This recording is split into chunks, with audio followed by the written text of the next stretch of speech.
think we have time for one more. Mr. Speaker? Okay. Yeah, I wanted your take with hopefully the 4 years of Republican-controlled U.S. Senate. What do you think the federal judiciary will look like over the tenure of Trump? Well, it'll be steadily more conservative. And then let me say something on behalf of the Constitution, which all of you as legislators should appreciate. I want the Senate to exercise its judgment. I mean, I'm totally for President Trump, but I'm not for President Trump automatically getting anything he wants. Our Constitution was designed, and I'll close with this, but I want you to think about it. The Founding Fathers were trying to do two things that are contradictory. They were trying to create a government strong enough that they could stand off England or France or Spain or any other power, so that, because they were really afraid that the 13 new states were going to be taken apart by the Europeans. So they wanted a government strong enough to protect us. But they also knew from their study of history that a government that strong is a real danger, because it may decide to control you, not just control your opponents.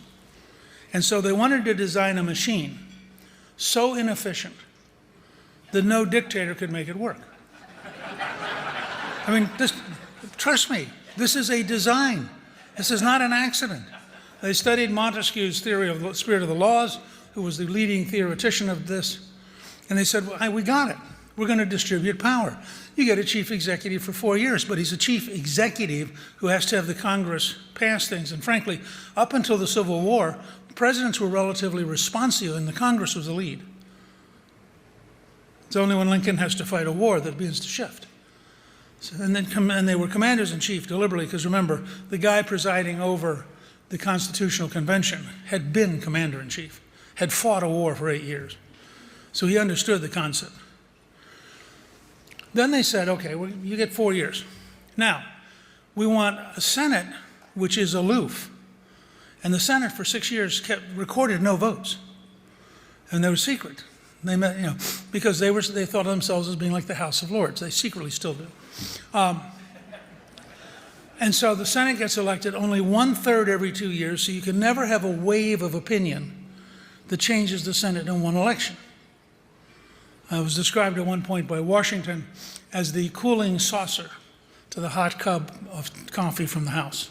The House would be elected every 2 years. It was expected to be closest to the people, and frankly, if you read their writing, they expected it to be the strongest single part of government because it's closest to the people. And then you have a Supreme Court which says, by the way, there's this Constitution. And even if the House, Senate, and President agree, they have to agree within this Constitution.